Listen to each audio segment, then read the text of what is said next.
ายดียินดีต้อนรับเข้าสู่ละซานโนฟาร์มพี่น้องที่สงสัยว่าอุปกรณ์ปลูกถั่วงอกของเฮาเนี่ยเฮ็ดเวียกจังไดในตัวอุปกรณ์ของเฮานะฮอดเวลาเขาก็จะเฮ็ดเวียกให้อัตโนมัติพี่น้องลดน้ำให้อัตโนมัตินั่นเองพี่น้องในตัวอุปกรณ์เนาะก็จะเป็นหน้าตาแบบนี้พี่น้องส่วนตัวนี้เนาะวาล์วปิดเปิดน้ำเฮาก็จะแยกไปให้พี่น้องเนาะก็จะมีทั้งห้องน้ำห้องถังดำพี่น้องอันนี้คือจะเป็นโต๊ะที่ช่วยกระจายน้ำนั่นเองพี่น้องนี่ฝาปิดปากเนาะและในนี้เขาก็จะมีแถมตะแกรงพี่น้องตะแกรงห้องก้นทางนั่นเองและโต๊ะต่อมาก็จะเป็นโต๊ะเบรกน้ำเนาะเพื่อให้น้ำของเขาเนี่ยกระจายโต๊ะได้ดีในถั่วงอกนั่นเองตัวนี้ก็จะเป็นโต๊ะเบรกน้ำพี่น้องต่อมาก็จะมี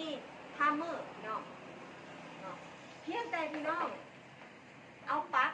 เนาะปลั๊กอันนี้คือปลั๊กได้น้ำนั่นเองเนาะก็เสียบไปกับปลั๊กทัมเมอร์ตัวนี้นี่แบบนี้หลังจากนั้นก็เอาไปต่อกับไฟบ้านเนาะจะเป็นหน้าตาแบบนี้พี่น้องต้องขอบใจพี่น้องทางตาโอยเนาะแขวงสารวันที่เพื่อนเชื่อมั่นลักษณะฟาร์มของเฮาให้ส่งมอบอุปกรณ์ดีๆแบบนี้พร้อมด้วยในทั่วและแป้งกันเชื้อราสีบัวนั่นเองพี่น้องก่อนการส่งมอบทุกๆเทื่อเนาะเฮาก็จะมีการทดลองระบบให้พี่น้องเบิ่งว่าได้น้ำในทัมเมอร์ของเฮาเนี่ยเฮ็ดเวียกแท้บ่พี่น้องเพื่อบ่เป็นการเสียเวลามาเอามาเบิ่งกันเลยนี่แบบนี้เด้อพี่น้องเด้อ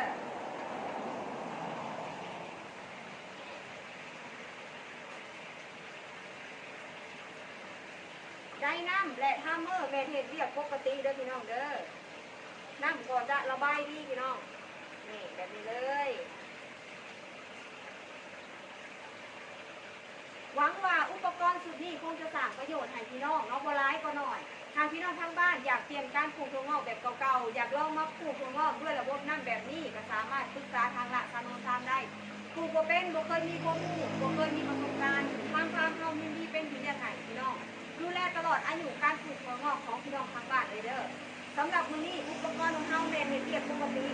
แต่ทางพี่ใหญ่เบสจะขอโตไปแพ็คอุปกรณ์ชุดนี้ส่งผ่านมีไซส์ขนส่งเป็นจังเด้อ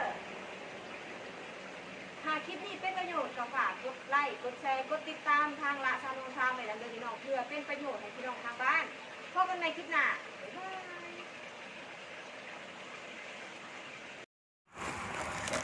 ด้านในตัวถังก็จะมีในถั่ว10 กิโลอันนี้ห้าวห้องถังเด้ออันนี้ท่อส่งน้ำอันนี้ว่าวปิดเปิดน้ำเอาไว้ซบใส่ตัวนี้นะใส่ไปในถังให้แล้วต่อมาก็จะเป็นปั๊มน้ำต่อมาก็จะมีไดน้ำแต่งกันเชื้อราส่วนทัมเมอร์เนาะ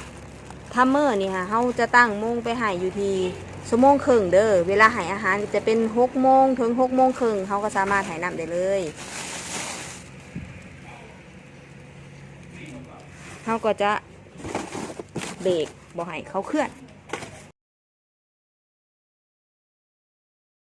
หลังจากนั้นเขาก็จะเอาตัวนี้ใส่ให้อันนี้คือจะเป็นตะแกรงเนาะตะแกรงไว้ใส่ก้นถังแล้วก็